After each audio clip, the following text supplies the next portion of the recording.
अस्सलाम वालेकुम दोस्तों, welcome back to another episode of football गपशप। तो दोस्तों, आज के एपिसोड में हम डिस्कस करेंगे ट्रांसफर स्टोरीज़। तो आइए हम सबसे पहले स्टार्ट करते हैं इटालियन फ़ुटबॉल के ऊपर, सीरिया।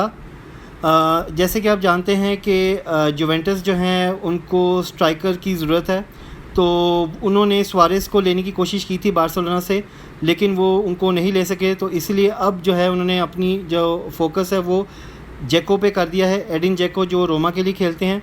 सुनने में आ रहा है कि जुवेंटस रोमा से जेको को लेंगे तकरीबन 15 मिलियन यूरोज़ में।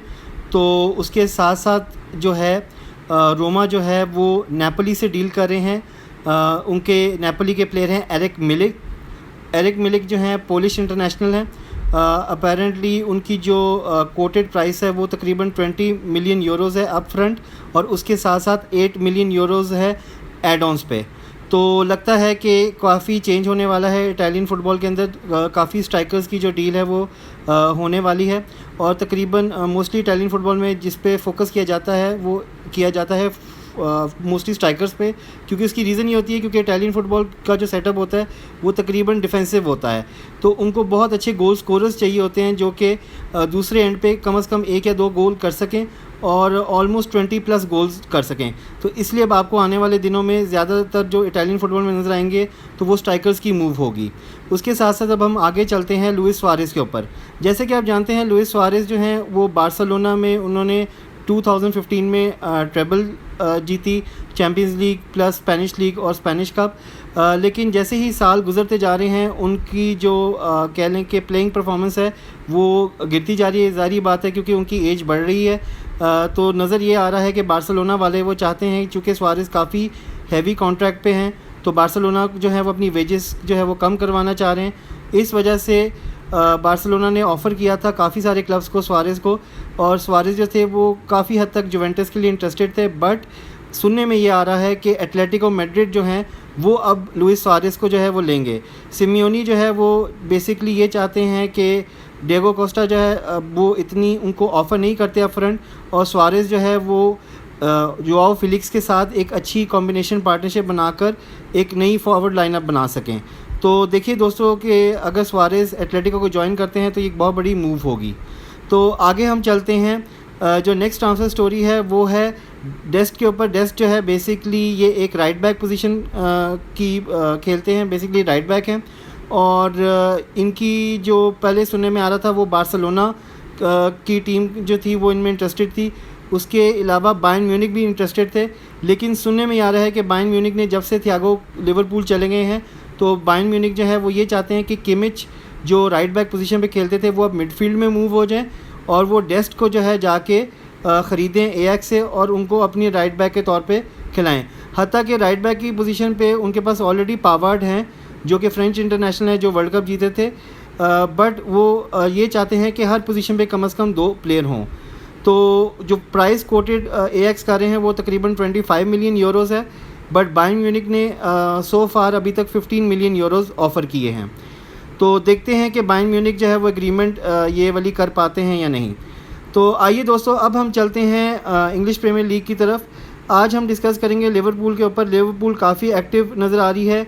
जब से समर ट्रांसफ़र विंडो स्टार्ट हुई थी लिवरपूल काफ़ी खामोश थी, लेकिन उन्होंने कल थियागो की डील को जो है उसके अंदर काफ़ी तेज़ी लेकर आए हैं और वो डील मुकम्मल कर ली है। जो प्राइस थी वो 25 मिलियन पाउंड जो कि बनती है तकरीबन 30 मिलियन यूरोज़, वो एक्सेप्ट कर ली है बायर्न म्यूनिख ने, और अब थियागो जो है वो लिवरपूल के प्लेयर हैं।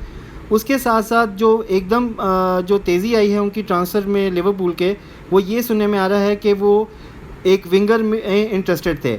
शुरू में सुनने में ये आया कि उस्मान डेम्बेले जो कि बार्सिलोना में खेलते हैं, उन्होंने यर्गन क्लॉप के साथ डॉर्टमंड में खेला हुआ है। तो सुनने में आ रहा था कि हो सकता है स्पेनिश न्यूज़पेपर्स में भी ये रिपोर्ट्स आ रही थी कि डेम्बेले जो हैं वो ऑन लोन जो है लिवरपूल को ज्वाइन करें। बट उसके साथ साथ जो सबसे ब्रेकिंग न्यूज़ जो एकदम ब्रेक हो रही है वो ये हो रही है कि वुल्व्स के एक प्लेयर हैं डिएगो जोटा जो है वो वुल्व्स के लिए खेलते हैं, और सुनने में आ रहा है कि लिवरपूल तकरीबन 35 मिलियन पाउंड प्लस जो है उसके लिए ऑफ़र करेंगे, और डिएगो जोटा जो है वो लिवरपूल के प्लेयर बन सकते हैं। तो ये काफ़ी मतलब एक अब एम्बिशन दिखा रहे हैं लिवरपूल वाले। तो देखते हैं दोस्तों कि क्या वो डिएगो जोटा को ले पाते हैं। और साथ ही अब हम चलते हैं मैनचेस्टर यूनाइटेड के ऊपर। मैनचेस्टर यूनाइटेड के फैंस काफ़ी गुस्से में हैं क्योंकि क्लब जो है वो बिल्कुल भी कोई मूवमेंट नहीं करे ट्रांसफ़र मार्केट में।